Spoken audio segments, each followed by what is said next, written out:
Bonjour, c'est Mélina Robert-Michon, vice-championne olympique de lancer de disque à Rio, et bienvenue sur le podcast Athlètes mondiaux. Salut tout le monde et bienvenue dans ce nouvel épisode du podcast Athlètes mondiaux, le podcast 100% athlète qui donne la parole à des athlètes du monde entier. Aujourd'hui, mon invitée est Mélina Robert-Michon, la détentrice du record de France du lancer de disque, vice-championne olympique à Rio en 2016.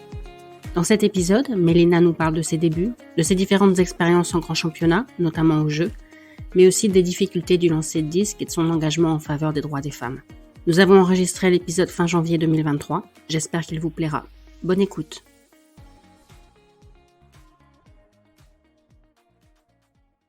Bonjour Mélina, bienvenue sur le podcast. Bonjour. Les passionnés d'athlètes te connaissent évidemment, mais je pense qu'il y a beaucoup de gens qui t'ont découverte sur les réseaux sociaux quand les comptes officiels des Jeux Olympiques ont partagé une vidéo qui ressort régulièrement de ton parcours olympique, on va dire, depuis Sydney jusqu'à... La vidéo s'arrête à Rio, je crois. Qu'est-ce que ça te fait d'être utilisé comme ça par les... utilisé entre guillemets par les personnes qui s'occupent des comptes des réseaux sociaux des Jeux Olympiques pour illustrer la résilience, la persévérance? Ça m'a touchée parce que déjà ça m'a rappelé un petit peu les souvenirs. C'est vrai que j'ai pas beaucoup d'images, de vidéos de Sydney notamment. Donc déjà voilà, ça m'a beaucoup touchée de me revoir il y a déjà 20 ans. Et puis je pensais pas que ça ait autant d'impact en fait sur par rapport au nombre de vues, par rapport à tous les retours que j'ai pu avoir. Je pensais pas que ça allait autant marquer les gens et je pensais pas que c'était incroyable en fait comme truc parce que moi c'est ma vie, c'est mon parcours et je pensais pas que ça allait toucher autant de personnes et aussi, de manière aussi forte. Tous les athlètes, c'est vrai que j'ai reçu beaucoup de messages, beaucoup de partages, beaucoup de choses comme ça. Donc c'est vrai que ça touche beaucoup. Et puis ça m'a permis de revivre tous ces moments-là aussi, de mesurer un petit peu tout le chemin parcouru. T'as pas l'impression d'avoir une carrière exceptionnelle? Pas forcément plus que d'autres. En fait, c'est vrai que en tout cas moi, quand ça me concerne, ça me paraît pas normal, mais pas exceptionnel non plus. Est-ce que toi, quand tu as commencé le sport, tu avais des gens dont tu t'inspirais comme ça? Bon, il n'y avait pas les réseaux sociaux à l'époque, mais est-ce que tu as pu, comme maintenant t'inspires des gens, toi, est-ce que tu as pu t'inspirer d'autres personnes à l'époque? C'est vrai que le contexte était complètement différent. Après, j'ai toujours regardé, suivi le sport, mais j'avais pas, comment dire, un côté fan de personnes en particulier. J'admirais beaucoup tous les sportifs, tout ce qu'ils faisaient, mais j'avais pas un côté vraiment sur une personne en particulier qui m'a vraiment plus marqué que d'autres. Et tu avais déjà regardé du lancer de disque avant d'essayer toi-même, ou tu savais même pas ce que c'était? Pas du tout. Non, non, non, je savais ce que c'était, j'en avais entendu parler, mais je savais pas. Voilà, j'avais pas regardé, j'avais pas avant de vraiment d'essayer. C'est vrai que c'est parfois je me dis, je me demande même comment j'ai pu me retrouver là en fait, parce que ça a été tellement de l'enchaînement de belles rencontres et des bonnes rencontres au bon moment que c'était tellement improbable finalement que c'est encore plus beau. À ton avis, ils ont vu quoi chez toi, les profs qui ont essayé de t'encourager à t'inscrire dans un club d'athlètes? Gabarit déjà, je pense, parce que j'étais très grande, très jeune. Donc, je faisais 1m77 à 13 ans. Donc, c'est assez grand déjà. Puis voilà, j'avais déjà des épaules, j'avais déjà... j'étais déjà un petit peu comme ça. Donc, j'avais fait de l'athlé au collège. C'est comme ça que j'ai découvert l'athlétisme. Et c'est vraiment en rentrant au lycée que je me suis inscrite en club sur voilà, les conseils de mon prof de PS qui m'avait présenté un entraîneur de club qui, lui... a insisté, revenu plusieurs fois à la charge parce que c'est vrai que l'athlé à la base c'était pas du tout un sport que je connaissais, que j'appréciais plus que les autres. Donc voilà, ça a été, j'ai mis un petit peu de temps et finalement j'y suis allée m'inscrire en club et je crois que j'ai bien fait. J'ai vu en préparant cette interview que tu dis souvent que c'est pas vrai de penser que certaines personnes naissent gagnants, que voilà, que limite c'est foutu d'avance pour d'autres. Est-ce que ça veut dire que tu considères que tout se fait au travail et que t'as pas de talent particulier? Je pense que le vrai talent, c'est justement d'avoir cette capacité de travail et de résilience et de se remettre en cause et de progresser. Enfin voilà, c'est de jamais lâcher en fait, parce que on le voit hein, souvent. Il y a enfin moi en tout cas, j'ai vu plein d'athlètes autour de moi avec des qualités physiques notamment énormes, mais qui finalement, à un moment donné, se retrouvent limitées par manque justement d'engagement, de travail. Donc, pour moi, la plus grosse qualité, c'est celle-là, en fait. C'est sûr que on a peut-être à la base des prédispositions, mais le travail, c'est quand même pour moi le plus important. Et souvent, justement, notamment sur le psychologique, sur tout ça, de se dire, en gros, soit t'es un gagnant, soit tu l'es pas, c'est quelque chose qui me choque parce que c'est pas vrai en fait. C'est comme le physique, c'est comme la technique, ça se travaille et aussi on peut aussi progresser là-dessus. Donc je trouve qu'il y a une espèce de tabou sur tout ce qui est préparation mentale, suivi psychologique du sportif qui fait que bah voilà, c'est soit tu sais faire, soit tu sais pas faire. Alors que non, je crois pas que ça soit. En tout cas, moi, je crois pas que ça marche comme ça. T'as rencontré Serge Duby après ton bac, c'est ça? Oui, c'est ça. En fait, je suis venue sur Lyon. Je suis iséroise à la base et je suis venue sur Lyon après mon bac pour entrer à la fac. Et à l'époque, t'avais déjà de l'ambition ou ça restait juste un loisir, l'athlé? Bah, petit à petit, ça prenait de plus en plus de place et j'ai rencontré sur un stage à l'époque l'entraîneur national, c'était Monsieur Jacques Pelgas, qui après les championnats de France hivernaux en février m'avait dit tiens, j'organise un stage au mois d'avril et j'aimerais bien que tu viennes. Et c'est sur ce stage-là où il m'a présenté, il m'a demandé justement où j'étais, ce que je voulais faire comme études, tout ça. Et il m'a dit, bah, je vais te présenter un entraîneur qui est sur Lyon et je pense que pour toi, ça serait intéressant que tu ailles plutôt sur Lyon, alors que j'aurais dû aller sur Grenoble puisque j'étais iséroise. Et voilà, c'est là que un peu tout a commencé parce que j'ai fait le choix de venir sur Lyon et de m'entraîner avec Serge, qui avait un groupe d'athlètes, de lanceurs et c'est là où vraiment j'ai commencé à m'entraîner sérieusement, on va dire, parce que déjà ça a été mon premier choix de me dire voilà, je vais sur Lyon parce que j'ai aussi envie de progresser et de passer un cap dans l'entraînement. Après, je mesurais pas encore à ce moment-là exactement ce dont j'allais être capable de faire, mais il y avait les championnats du monde junior et c'était l'objectif, c'était de me qualifier parce que j'avais encore à ce moment-là aucune sélection internationale chez les jeunes. Je suppose que Serge était comme beaucoup entraîneur bénévole et Oui, qui travaillait à côté. oui. Comment vous vous organisiez? Au début, quand je suis arrivée, je m'entraînais que le soir. Parce que quand je suis arrivée, je faisais 2 voire 3 entraînements par semaine jusqu'à ce moment-là. Donc on a été vraiment, on a fait une petite augmentation progressive et j'ai commencé à m'entraîner 4 puis 5 fois par semaine. Donc c'était principalement le soir quand moi j'avais fini les cours et lui avait fini le boulot.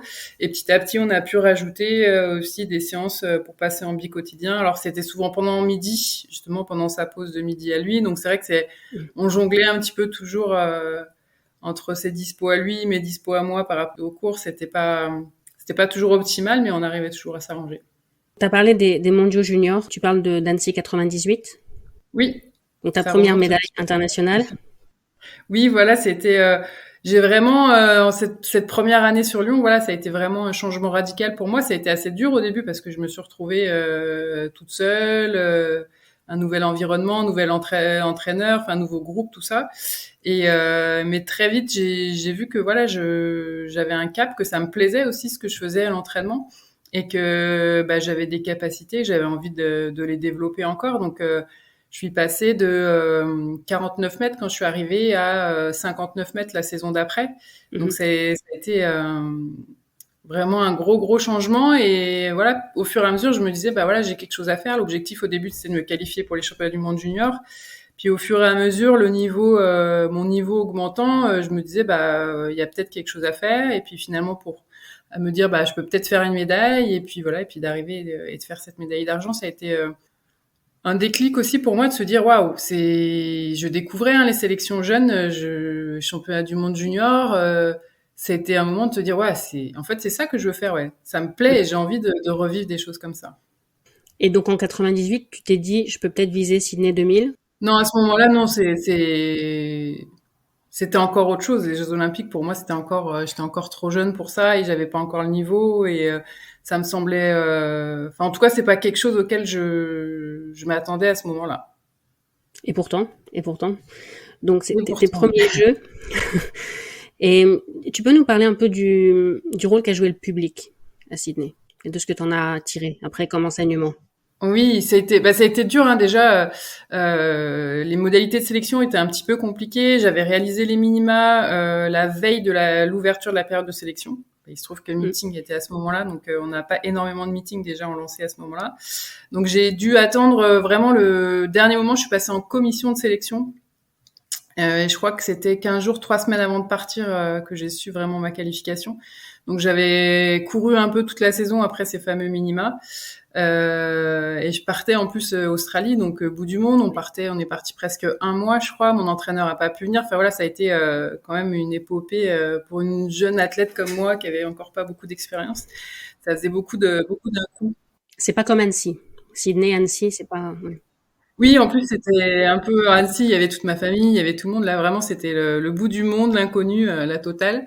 Et quand je suis rentrée en plus dans ce stade, je crois que c'était, si je me rappelle bien, plus de 100 000 personnes. Mm. Qualif le matin. D'habitude, on est dans les stades, faut pas se cacher, il y avait pas grand monde. Et là, je rentre le stade complètement plein et vraiment, ça m'a un petit peu assommé, quoi. C'est surprenant. Et puis mon premier essai, je mets mon disque dans la cage, ça résonne et là d'un coup j'entends le ah de tout le public et me dire ah ouais mais en fait il y a vraiment des gens qui regardent quoi, c'est ils sont là et en plus ils voient ce que je fais, donc ça m'a mis vraiment une pression assez forte que j'ai eu du mal à gérer derrière. Maintenant, c'est toujours le cas. Tu essaies de faire abstraction du public ou tu t'en sers du public? Non, j'essaye de m'en servir, de me dire que voilà, c'est pour moi c'est une chance de pouvoir vivre ces moments-là de partage, de se dire que voilà, c'est un spectacle, c'est ce qui fait la différence entre l'entraînement et la compétition en fait. C'est aussi ça, c'est le stress, c'est le public, c'est toute cette ambiance qu'il y a là et j'essaye de me servir de ça pour avoir le petit truc en plus. À Athènes, ça s'est mieux passé. Non, à Athènes, c'était encore différent parce que j'arrivais avec des ambitions plus fortes parce que j'avais pris la 11e ou 10e place l'année d'avant au championnat du monde à Paris. Mhm. Et là, ça a été vraiment une déception parce que j'ai pas réussi à gérer. J'ai eu du mal à faire les minima. Enfin, toute la saison a été un petit peu compliquée. Je pense que je suis arrivée un petit peu épuisée sur ces jeux-là, et nerveusement et physiquement. Et alors que j'avais beaucoup d'attentes et ça a été très dur à gérer, même après. Enfin, j'ai eu du mal à digérer en fait cette contre-performance. À l'époque, tu travaillais encore à mi-temps à côté. Oui, jusqu'en 2008 en fait, j'ai travaillé pour le ministère de la Défense à l'armée de terre au service de communication du CIRPA à Lyon, au Mhm. quartier général Frères. Et du coup là, soit je m'entraînais le matin et je travaillais l'après-midi, je retournais à l'entraînement le soir, soit je travaillais le matin et je m'entraînais l'après-midi. C'était un rythme qui était assez soutenu, mais voilà qui m'a aussi permis de me construire personnellement. Et à partir de quand tu t'es dit, faut que j'arrive à faire que de l'athlé et trouver une solution pour ne plus travailler? C'était après Pékin. Donc à Pékin, je prends la 8e place. Donc première finale pour moi. Et je me dis, qu'est-ce que je fais? Je continue, j'arrête. Voilà, c'était un peu le questionnement. Et je me dis, si je continue, il faut que je change quelque chose parce que je suis arrivée au bout du système que j'avais à ce moment-là, justement de travailler. Je courais un petit peu dans tous les sens. Puis je me rendais compte que je pouvais plus rivaliser avec des filles qui, pour la plupart, étaient pros Ouais. et moi qui courais un petit peu dans tous les sens. Donc, mon contrat avec l'armée arrivait à échéance justement, et je me suis dit voilà, mes résultats des Jeux Olympiques m'ont permis de rentrer sur la Ligue Pro et de me dire allez, je tente l'aventure, je me laisse 1 an ou 2 ans et je vois comment ça se passe. Au moins, je voulais pas avoir de regrets en fait, me dire quelques années après, j'aurais pu me dire, ah bah si j'avais su, j'aurais fait Mm. plus, j'aurais fait différemment. Là, je me dis, voilà, je tente tout, je mets tout ce qu'il faut, je mets toutes les chances de mon côté, ça marche ou ça marche pas, mais au moins, j'aurais pas de regrets. Ça suffisait à vivre du sport, le contrat avec la Ligue Pro, ou tu avais besoin des sponsors à côté? Oui, après, c'était pas un gros contrat, mais disons que ça permettait d'avoir quand même un minimum, un salaire, et puis de se dire, c'était un contrat de 2 ans, de se dire, voilà, sur ces 2 années-là, je vois ce que ça donne, je vois si c'est quelque chose qui me plaît, si j'arrive à tenir ce rythme-là, et puis finalement, ça s'est bien passé et ça m'a plu. Je me dis, ouais, c'est ça que je veux faire, en fait. Ta première médaille senior, médaille internationale senior, c'est Moscou 2013. Oui. Qu'est-ce qu'elle a changé, cette médaille?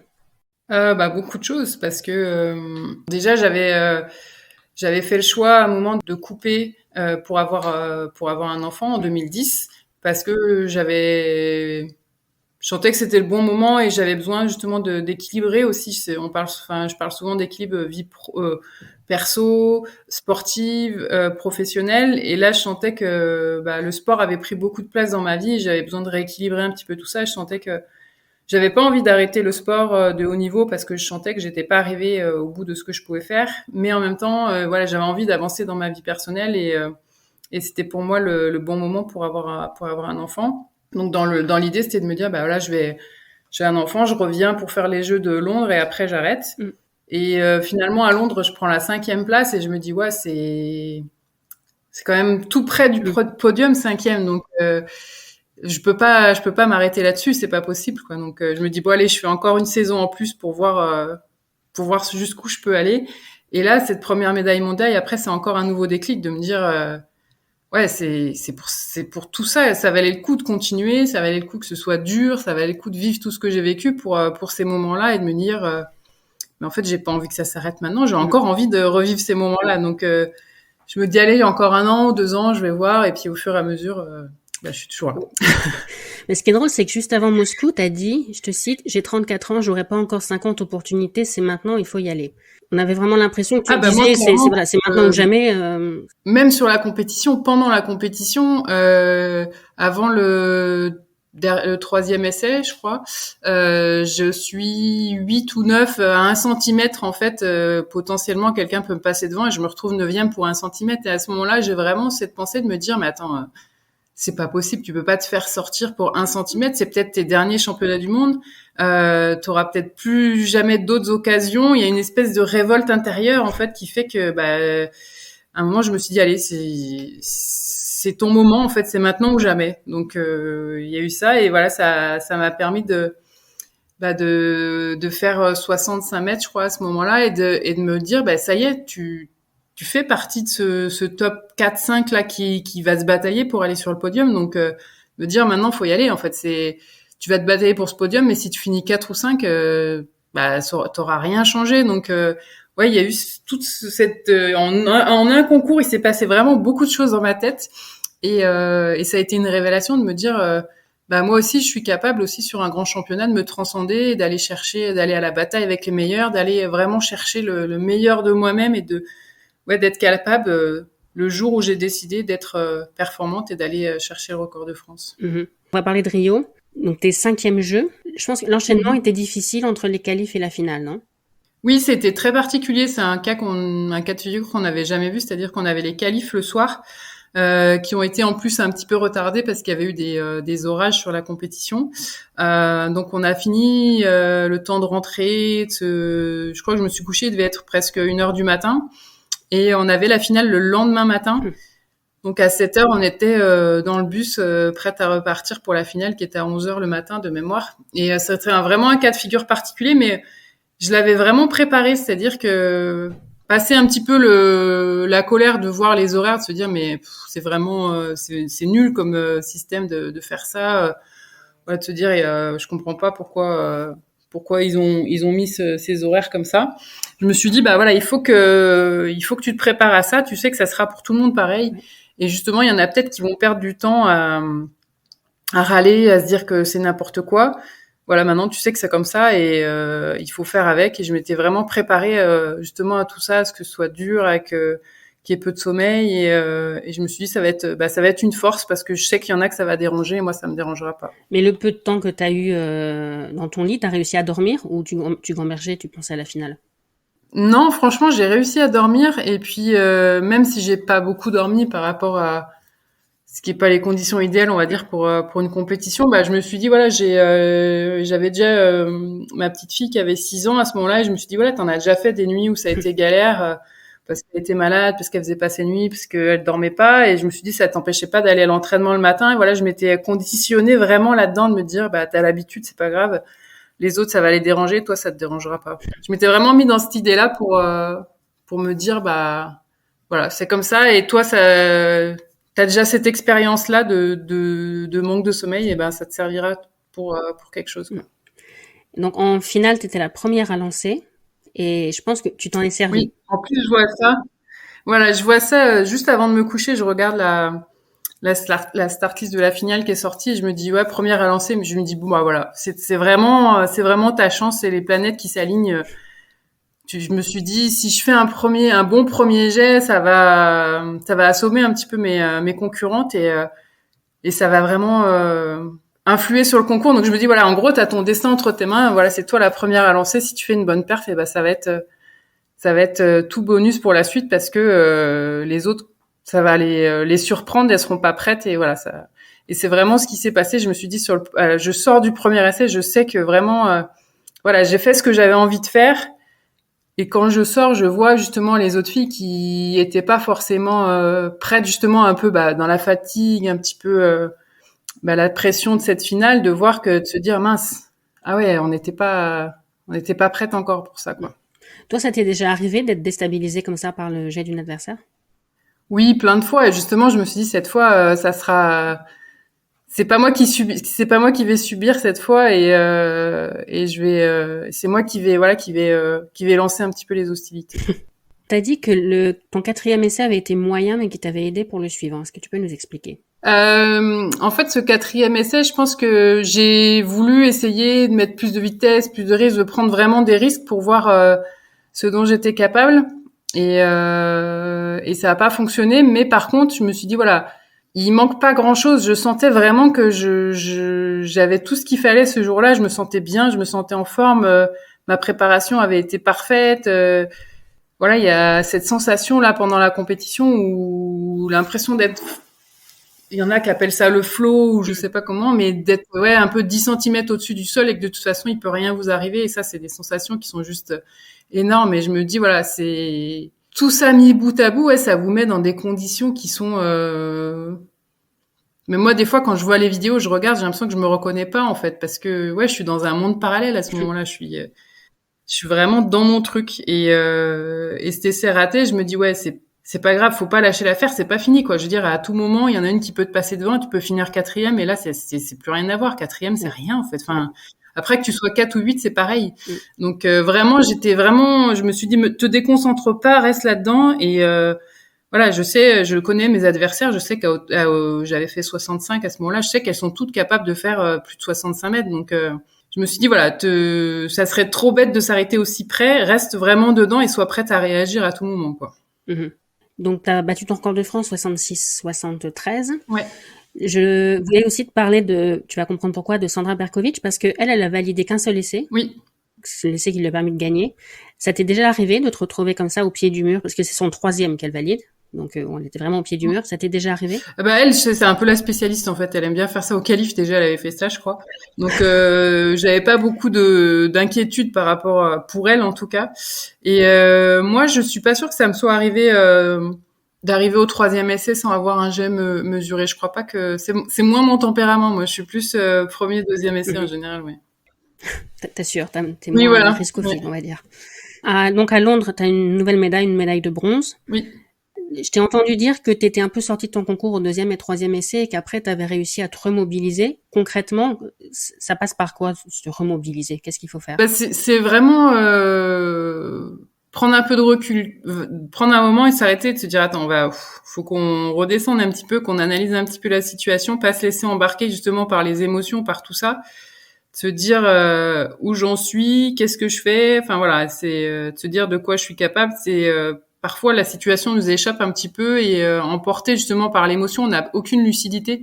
Donc il faut arriver à un moment donné à se poser et prendre le recul et de se remettre un petit peu remettre tout à plat, reprendre tout dans l'ordre et se dire voilà, bon, où j'en suis, qu'est-ce que je veux faire, comment je vais y arriver, c'est de faire un petit temps mort avec son esprit, de le vider et de repartir vraiment comme il faut parce que parfois tout se mélange et on part sur des sentiments, des émotions, tout se mélange, la technique, le physique, on se sent plus bien. Enfin voilà, il faut arriver à reprendre un petit peu la main sur son cerveau à ce moment-là et de se dire je sais faire, j'ai déjà fait plein de fois, comment ça va se passer et voilà, reprendre un petit peu la main sur sa tête, ouais. C'est des choses que tu prépares, ça, avec je sais pas. Oui, moi je travaille avec une psychologue du sport depuis 2015. C'est quelque chose qui pour moi est fondamental au même titre que le physique et la technique. Vous pouvez arriver sur une compétition, vous êtes bien physiquement, vous êtes bien techniquement. Si à un moment donné psychologiquement vous craquez, tout le reste ça vous sert à rien. Donc ça vraiment, moi j'ai vraiment eu un déclic par rapport à ça au championnat du monde à Pékin en 2015, où j'arrive certainement en forme comme jamais, physiquement, techniquement. J'avais fait vraiment des super séances. C'est une des premières aussi où j'arrive avec le statut de favorite et j'ai pas du tout su le gérer tout ça. Et ça a été un déclic de me dire l'année prochaine il y a les Jeux et je veux pas que ça recommence, je veux pas que ça se reproduise. Donc qu'est-ce que je fais, comment je peux le travailler? Et ça, c'est vraiment là où j'ai mis l'accent sur la préparation psychologique, de me dire il faut que les championnats ça soit l'occasion de me transcender et pas au contraire de me tétaniser. Et du coup à partir de ce moment-là, ça a vraiment été partie prenante dans ma préparation. Mmh. En termes de retombées financières, la médaille de Rio, elle est complètement différente des autres, des médailles mondiales? Ah bah oui, en termes de retombées financières ou même médiatiques, on va dire, c'est complètement différent. Une médaille mondiale, une médaille européenne, ça parle plutôt à des spécialistes, à des gens qui suivent déjà un petit peu l'athlé. Une médaille olympique, c'est très grand public en fait. C'est là où on se rend compte de la portée de l'événement qui est complètement différente. Ça n'a rien à voir en fait. Voilà, c'était presque le début d'une nouvelle carrière. En plus, tu fais une discipline qui est un peu mythique au jeu. On a tous Mm. vu les photos, les statues, les disco balls, etc. Donc, t'as l'impression que ta discipline a une image encore plus spéciale au jeu? Oui, forcément, c'est la statue disco ball, c'est tout ça. Donc, c'est aussi l'occasion sur cet événement-là de le mettre encore un petit peu plus en lumière. Donc, clairement, sur les disciplines un peu moins connues comme les lancers, c'est l'occasion pour nous d'avoir une visibilité supplémentaire. Et on se dit, il faut en profiter. C'est pas beaucoup, mais là, finalement, moi, je me rends compte que le fait d'avoir des performances, c'est aussi ce qui va mettre l'accent sur la discipline. Et on n'a jamais parlé autant de lancer, même si on en parle encore pas assez, hein, je trouve. Mhm. C'est quand même en France, on a quand même beaucoup progressé. Alors on partait de loin, hein, c'est sûr, mais on a quand même beaucoup progressé. Et je me dis, on a encore plein de choses à faire avec ça en fait. Justement, en France, t'as été, tu me corriges si je me trompe, 21 fois championne de France. Oui. C'est évidemment exceptionnel pour toi, mais est-ce que c'est pas aussi Mm. inquiétant pour le niveau de la discipline en France? Il y a un peu des deux en fait. Parce qu'on a eu quand même d'autres athlètes. Je veux dire, en 2016, on est deux à partir aux Jeux. Pauline Mm. fait 13e aux Jeux Olympiques, donc Ouais. c'est quand même qu'il y avait c'est Pauline Pousse qui était avec moi. Donc voilà, quand on fait 13e aux Jeux Olympiques, ça veut dire quand même Ouais. que le niveau est là. Donc oui, il y a eu des moments où il n'y avait pas grand monde au niveau national. Il y a eu d'autres moments où il y avait un peu plus de monde, mais c'est sûr qu'on n'a pas la même densité que dans les haies ou la perche en ce moment, par exemple. Ouais. Mais ça prend du temps, c'est très long. Justement, le fait, on perd beaucoup d'athlètes qui potentiellement pourraient être des bonnes lanceuses ou des bons lanceurs parce que à un moment donné, il y a des choix à faire qui sont financiers, qui sont professionnels, qui sont le lancer, ça prend du temps, de l'investissement et forcément, on perd des fois des jeunes parce que ils font le choix des études ou ils font le choix de trouver un travail parce que c'est des statuts qui sont parfois précaires. Donc forcément, tout ça, ça aide pas à avoir des athlètes qui puissent après aller rivaliser au niveau international. Comment t'expliques cette situation en France par rapport, par exemple, à l'Allemagne ou la Pologne où ils ont beaucoup de bons lanceurs? C'est culturel?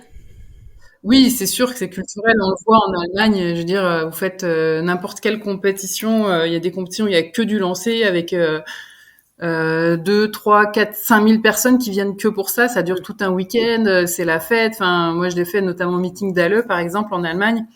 Et j'adore ça parce que c'est vraiment la Mm. fête des lancers et les gens sont là pour les lancer. Et dans les stades, vous voyez, moi je me rappelle à Berlin, je crois que c'était le 200 ou le 100 mètres, il y avait Usain Bolt qui court, c'est fini. Dans n'importe quel stade, tout le monde serait parti parce qu'il restait que le marteau féminin. Et ben là, personne n'a bougé, tout le monde est resté, tout le monde était à fond pour le marteau féminin. Donc il y a quand même un côté culturel forcément que nous on a plus en France pour le sprint ou le demi-fond. Ouais. Mais ça, je trouve que ça se change aussi. C'est petit à petit. on peut pas aimer ce qu'on connaît pas. Donc, on voit un petit peu plus de lancers, les gens commencent à comprendre, à aimer, à apprécier. Et le but, c'est ça, c'est de leur montrer pour qu'ils puissent connaître et apprécier. On peut pas aimer ce qu'on connaît pas. Donc, il faut aussi plus les mettre en avant pour faire avancer ça. Et on se rend compte qu'en France, maintenant, si on prend tous les derniers grands championnats, il y a eu une médaille de lancer pratiquement à chaque fois. Donc, ça veut dire qu'en France, on fait partie des meilleurs mondiaux aussi en lancer, ce qui n'était pas du tout le cas. Mhm. Tu as eu ta deuxième fille en 2018. Est-ce que tu as vu une différence peut-être, est-ce que tu étais moins stressée la deuxième fois de ce que pouvait impliquer cette pause pour une grossesse? Oui, forcément, parce que j'avais l'expérience de la première, de me dire j'y suis arrivée une fois, il n'y a pas de raison que j'y arrive pas une deuxième fois, alors que la première c'était vraiment le saut dans l'inconnu. Je savais pas du tout comment ça allait se passer, si j'allais avoir envie de revenir, si j'allais être capable de revenir, si physiquement j'allais récupérer, si voilà, il y avait tellement de questions et d'interrogations que forcément il y avait plus de stress. Pour la deuxième, ça a été différent et le contexte aussi avait changé entre les deux. C'est-à-dire que pour ma première grossesse, c'était encore assez rare les femmes qui s'arrêtaient pour avoir des enfants pendant leur carrière.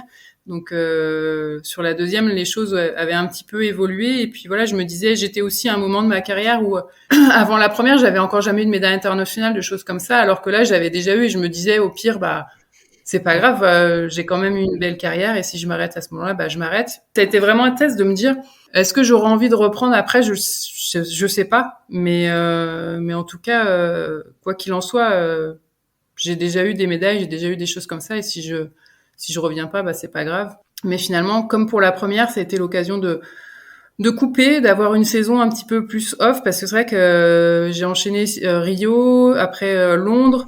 Et nerveusement, ça avait été très très dur. J'avais laissé beaucoup d'énergie et de toute façon, je m'étais dit, je me sentais pas capable d'enchaîner encore une saison derrière. J'étais dit si j'avais envie d'avoir un enfant à ce moment-là, mais on choisit pas forcément le moment.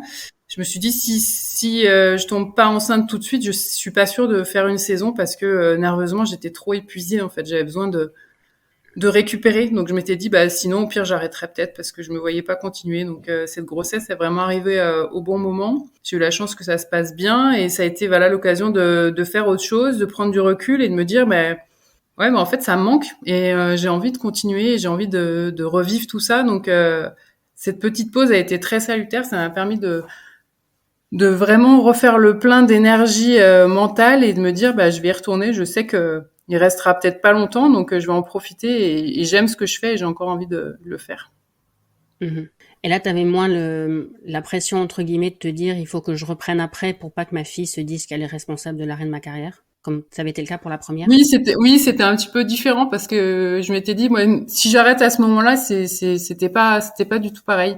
Mais j'avais quand même l'envie de reprendre et puis pareil de me dire, j'ai aussi envie de l'embarquer dans cette aventure comme j'ai pu embarquer sa sœur et qu'on puisse vivre ça tout ensemble aussi. Je voulais te parler de ton contrat avec Nike. Donc là, on te voit en Nike, t'es de nouveau une de leurs athlètes, mais Oui. ton contrat avait cessé après la naissance de ta deuxième fille. Ça avait pas mal fait parler à l'époque. C'était dans un contexte où d'autres femmes s'étaient exprimées, notamment Allyson Felix. Est-ce que tu peux nous parler de l'évolution du contrat, peut-être de comment les choses bougent? En fait, c'était l'occasion justement d'engager des discussions avec eux, en fait, de se dire jusqu'à maintenant les contrats étaient comme ça pour tous. Alors on parle de Nike, mais c'est vrai que finalement ils étaient sur tous les équipementiers, ils étaient pareils avec des clauses concernant la grossesse et c'était normal à ce moment-là parce que tout le monde faisait comme ça et il n'y avait pas de remise en cause par rapport à tout ça. Les clauses disaient quoi exactement? Et en fait, la grossesse, en gros, c'était comme une blessure ou le fait de pas participer pendant un certain temps à des compétitions. Voilà, ça faisait des diminutions de contrat ou des choses comme ça. Et l'évolution, elle était de se dire, mais c'est pas normal. Et regardez autour de vous, vous avez plein d'athlètes, alors c'est peut-être pas encore le mot, mais vous avez beaucoup d'athlètes qui ont eu des enfants et qui reviennent après et qui sont performantes. Donc il faut accompagner ça et c'est justement si elles sont bien accompagnées, si elles sont bien entourées, c'est vous qui allez lui permettre justement de passer le cap et de pouvoir revenir. Donc servez-vous de ça en fait. Et ça a été vraiment des discussions par rapport à tout ça de dire comment on peut faire évoluer les choses. Et c'est ça moi qui m'a plu dans tout ça, c'est qu'au début on part d'un constat qui est plutôt négatif, se dire il y a des choses qui vont pas et qu'est-ce qu'on fait? Soit on râle et on fait rien, soit on essaye d'engager des discussions et et des choses pour faire avancer justement les choses et voir comment qu'est-ce qu'on peut mettre en place et c'est ce qui s'est passé avec Nike. On a essayé de discuter, de voir comment on peut faire évoluer, qu'est-ce qu'on peut changer, qu'est-ce qu'on peut mettre en avant et c'est ça qui moi m'a plu de me dire voilà, je vais participer à quelque chose qui va pouvoir faire avancer la cause et qui va pouvoir servir aux athlètes qui arriveront aussi derrière.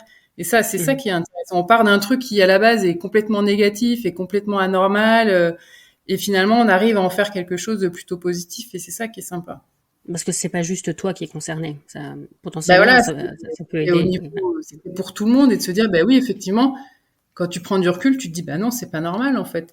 Mais on t'a tellement, ça a toujours été tellement comme ça, été pris dans le truc que tant que t'es le nez dedans, tu t'en rends pas compte, puis à un moment, tu prends un peu de recul, tu te dis, mais oui, mais en fait, c'est dégueulasse. Et tu dis, et t'en discutes avec les personnes qui, elles, te disent aussi, bah oui, c'est vrai qu'en fait, c'est pas normal.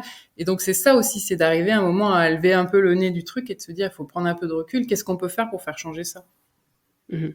En 2022, Serge Debier, après sa semi-retraite, je sais pas s'il est complètement arrêté ou pas, mais en tout cas, tu as dû modifier ta façon de fonctionner. Ouais.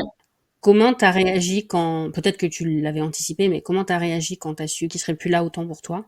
Bah là, je savais depuis un moment, hein, lui, c'était prévu, et même il aurait peut-être levé le pied un petit peu avant, et il continuait parce que j'étais là et parce que ça lui plaisait aussi. Donc ça m'avait permis de me faire à l'idée et de voir comment j'allais pouvoir anticiper la suite.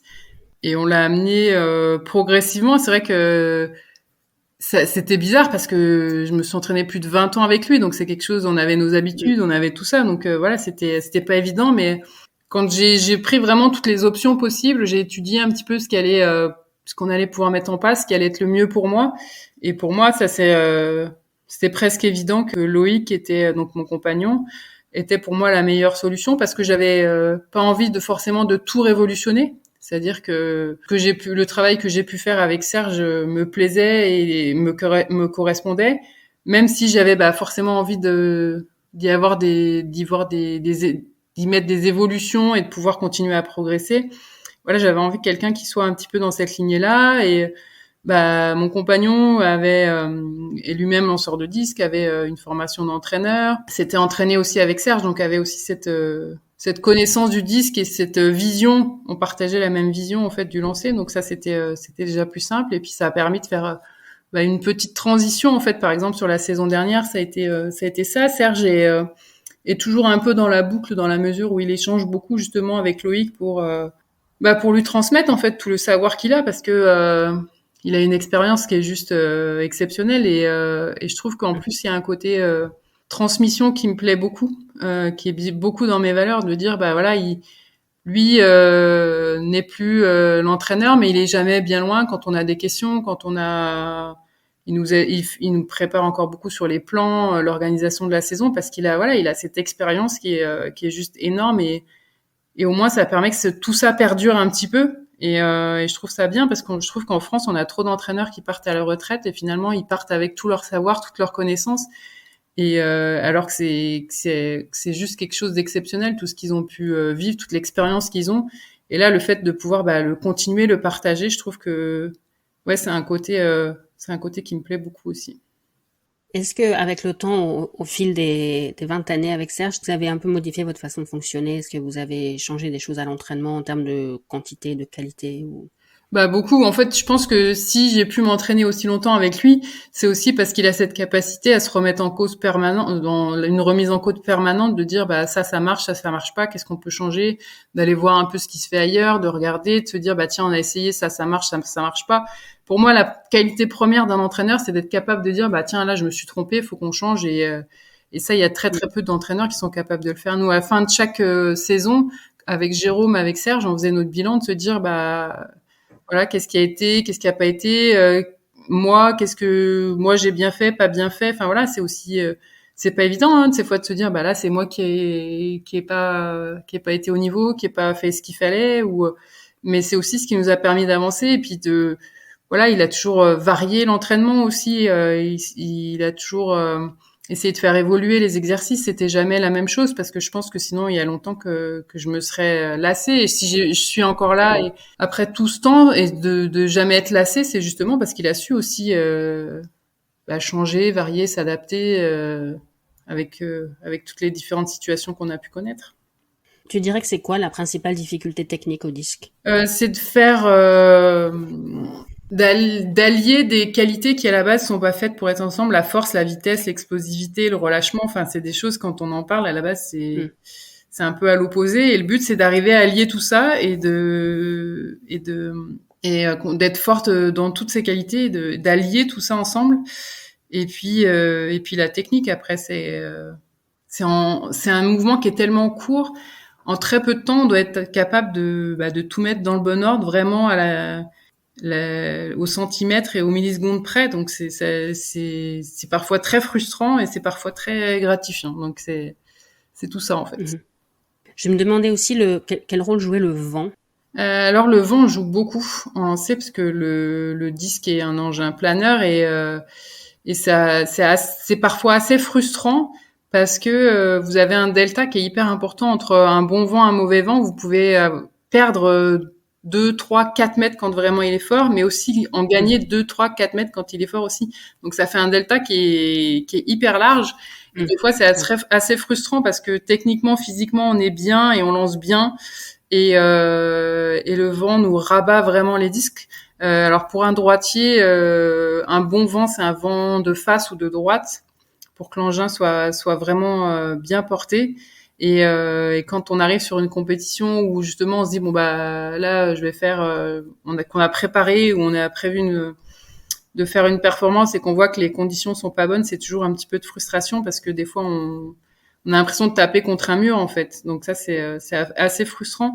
Après sur un championnat, pour moi ça a moins d'importance parce que là ce jour-là on est toutes dans les mêmes conditions donc il y a pas de il y a pas de souci quoi. C'est la meilleure sera la meilleure avec les conditions du jour. Ce qui est plus frustrant voilà, c'est quand on est sur des phases de qualification ou de choses comme ça et que là on se bat vraiment pour la performance et qu'on voit que les conditions sont pas réunies, là c'est plus compliqué. Souvent sur les grands championnats, ça a beaucoup moins d'importance parce que c'est des stades fermés et le vent du coup est quasi inexistant. On le voit sur le sprint ou les sauts, il y a généralement assez peu de vent et au lancer du coup, on se dit ce jour-là, on sait que c'est des conditions à peu près normales, on va dire. Oui, parce que si le vent peut aider aussi beaucoup, il faudrait presque le mesurer.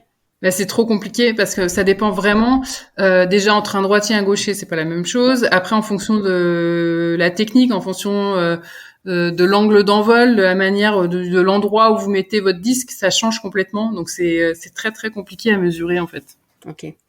Dans une interview en 2017, tu avais dit « Dommage pour Paris 2024, je serai trop vieille ». J'ai l'impression que tu as changé d'avis. Le Covid est peut-être aussi passé par là.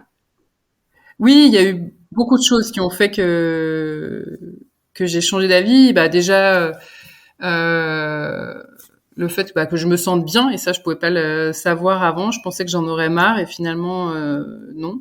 Mais c'était en 2017 que j'ai dit ça. Oui, oui. Je pense que voilà le fait que j'ai eu justement ma deuxième grossesse que j'expliquais un petit peu nerveusement, ça m'a permis de me remotiver et puis clairement le fait que ce soit à Paris, je pense que ça a été aussi une grosse motivation. J'ai eu la chance de vivre tous ces jeux-là. J'ai jamais pu avoir ma famille complète dans les tribunes, donc ça c'est aussi une motivation importante. Et puis je pense qu'il a fini de me décider, oui, c'est le report des Jeux de 2020-2021, de me dire 3 ans c'est rien en fait. Donc ça voilà, j'étais déjà bien engagée, je pense que ça a fini de me décider. Et puis quand je vois aujourd'hui où j'en suis, je me dis que j'ai bien fait parce que là je me sens bien, je sens que techniquement, physiquement ça se met en place et je me sens pas vieille finalement. Oui, l'âge c'est relatif, c'est relatif. Est-ce qu'il y a d'autres sports que tu aimerais faire une fois que tu auras arrêté le disque, des sports que tu t'interdis de faire maintenant parce que c'est trop risqué, mais que tu aurais envie d'essayer? J'aime beaucoup le ski de piste. Après c'est vrai que j'évite d'en faire parce que il y a toujours cette peur un petit peu de la blessure. Après moi je suis iséroise donc j'ai toujours fait du ski depuis que je suis toute petite et j'en fais de temps en temps mais c'est vrai que je suis toujours un petit peu sur la retenue et je me dis que j'aimerais bien en profiter un peu plus quand j'aurai fini. On en a parlé tout à l'heure, on sent que tu as à cœur de te battre aussi pour l'égalité entre les femmes et les hommes. Est-ce qu'il y a d'autres causes qui te tiennent à cœur? Bah oui, ça c'est l'égalité homme-femme et c'est quelque chose qui me tient à cœur et de me dire il faut commencer ça dès le plus jeune âge en fait, de se dire que c'est l'éducation pour moi c'est quelque chose d'important et pour l'égalité homme-femme mais pour plein d'autres choses parce que c'est quand on est tout petit qu'il faut commencer parce que voilà, la mixité, les choses comme ça, c'est de se dire quand depuis tout petit, ça vous semble normal, et ben c'est quelque chose qui est ancré après pour la vie future. Donc c'est des choses qui sont importantes et voilà, la mixité, pareil, la place des femmes dans la société, la place des mamans dans la société aussi, dans le monde du travail. Enfin, il faut arrêter. Je trouve que les femmes portent beaucoup de choses et qu'elles ont en contrepartie pas les récompenses qu'elles méritent. C'est vrai que dans le monde du travail, on le voit que bah, c'est toujours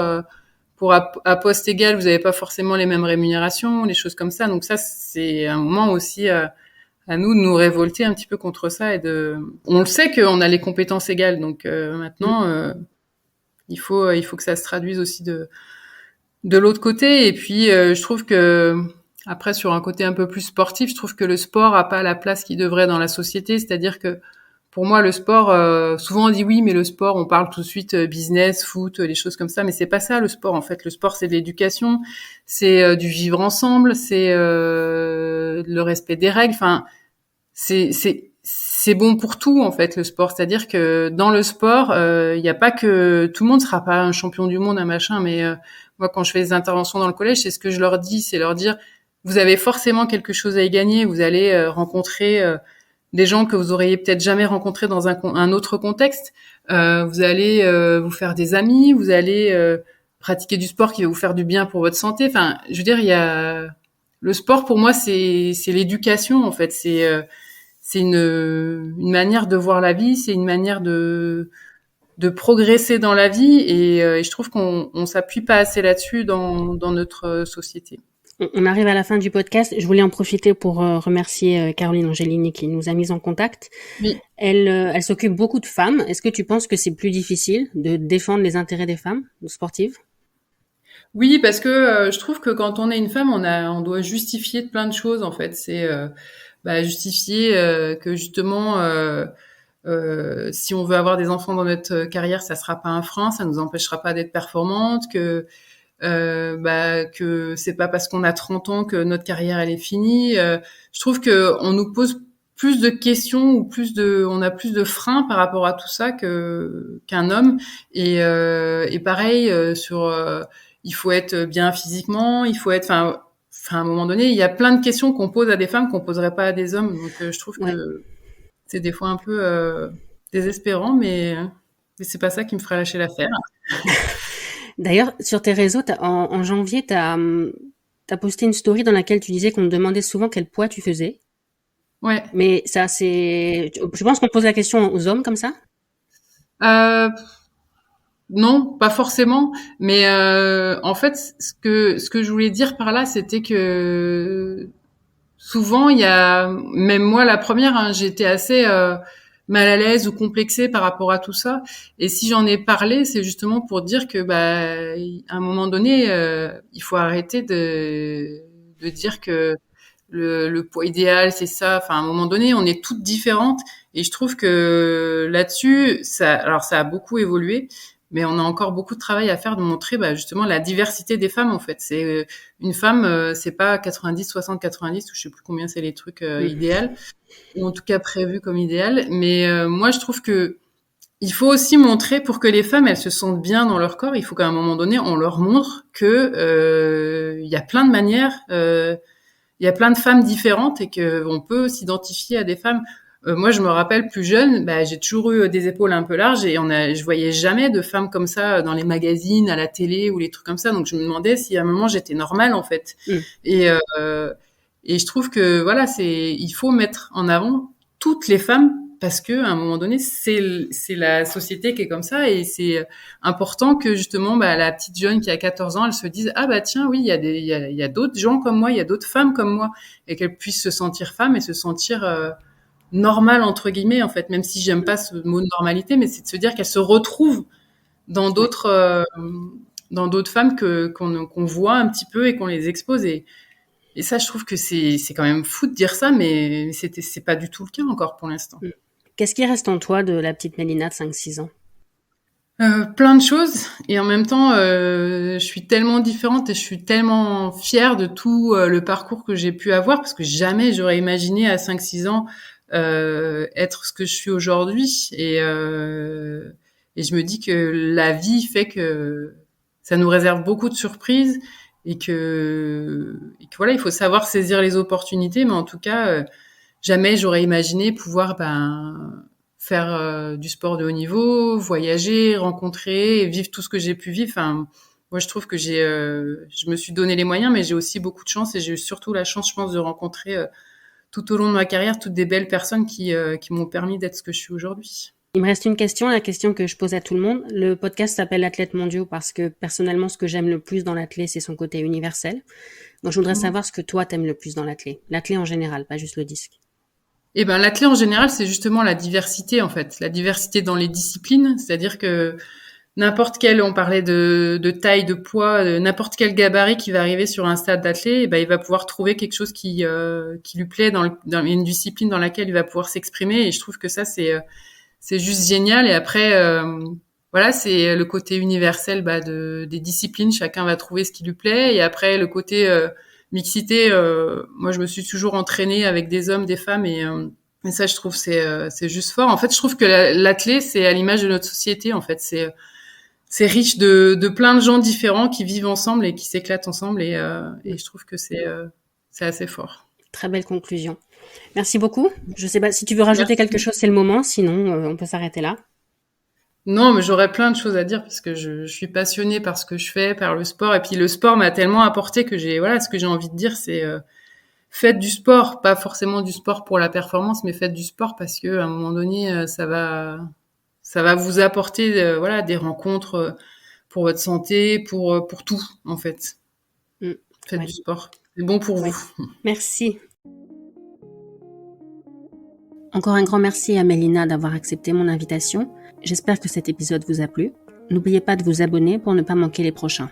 Si vous souhaitez soutenir le podcast, vous pouvez en parler autour de vous et sur les réseaux sociaux et faire une petite contribution via le lien disponible dans les notes de l'épisode. À la semaine prochaine avec mon prochain invité.